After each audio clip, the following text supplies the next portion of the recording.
জুলাই আন্দোলনে অংশগ্রহণকারীদের আইনি সুরক্ষা দিতে জুলাই গণ অভ্যুত্থান সুরক্ষা ও দায় নির্ধারণ অধ্যাদেশের খসড়ায় অনুমোদন দিয়েছে উপদেষ্টা পরিষদ। এর ফলে ফৌজদারি মামলা থাকলে প্রত্যাহার করা হবে, করা যাবে না নতুন মামলা। জুলাই গণ অভ্যুত্থানকারীদের প্রতি প্রতিশ্রুতি অনুযায়ী অন্তর্বর্তী সরকারের এই পদক্ষেপ বলে জানিয়েছেন আইন উপদেষ্টা আসিফ নজরুল।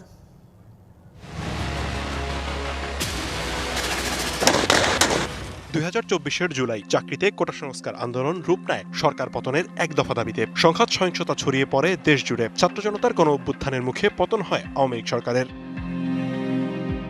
জাতিসংঘের ফ্যাক্ট ফান্ডিং মিশনের তৈরি করা প্রতিবেদনে বলা হয়, 24-এর 1 জুলাই থেকে 15 আগস্ট পর্যন্ত 1400 মানুষ নিহত হতে পারেন, আহত হন অনেকে। পরে দাবি ওঠে জুলাই গণ অভ্যুত্থানে অংশগ্রহণকারীদের সুরক্ষা ও দায়মুক্তির। বৃহস্পতিবার প্রধান উপদেষ্টা ডক্টর মোহাম্মদ ইউনূসের সভাপতিত্বে উপদেষ্টা পরিষদের বৈঠকে অনুমোদন দেয়া হয় এ সংক্রান্ত অধ্যাদেশের। ফরেন সার্ভিস একাডেমিতে সংবাদ সম্মেলনে এর বিস্তারিত তুলে ধরেন আইন উপদেষ্টা। জুলাই গণ অভ্যুত্থান ও দায় নির্ধারণ অধ্যাদেশ আজকে ক্যাবিনেটে অনুমোদিত হয়েছে। এটা আশা করি আগামী 5-7 দিনের মধ্যে গেজেট নোটিফিকেশনের মাধ্যমে আইনে পরিণত হবে। জুলাই গণ অভ্যুত্থান কালে রাজনৈতিক প্রতিরোধের উদ্দেশ্যে সংগঠিত কার্যাবলী থেকে জুলাই গণ অভ্যুত্থানকারীদের দায়মুক্তি দেওয়া হয়েছে।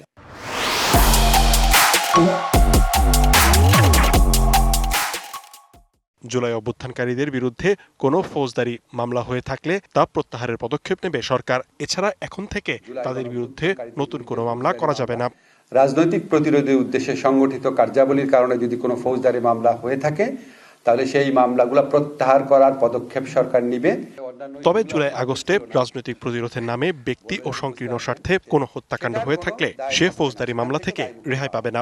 কিন্তু দেখা যায় যে ব্যক্তিগত সংকীর্ণ স্বার্থে করা হয়েছে, এটার অপরাধমূলক দায় দায়িত্ব থেকে অপরাধী রেহাই পাবে না। লিখনকান্তি ভৌমিক, ডিবিসি নিউজ, ঢাকা।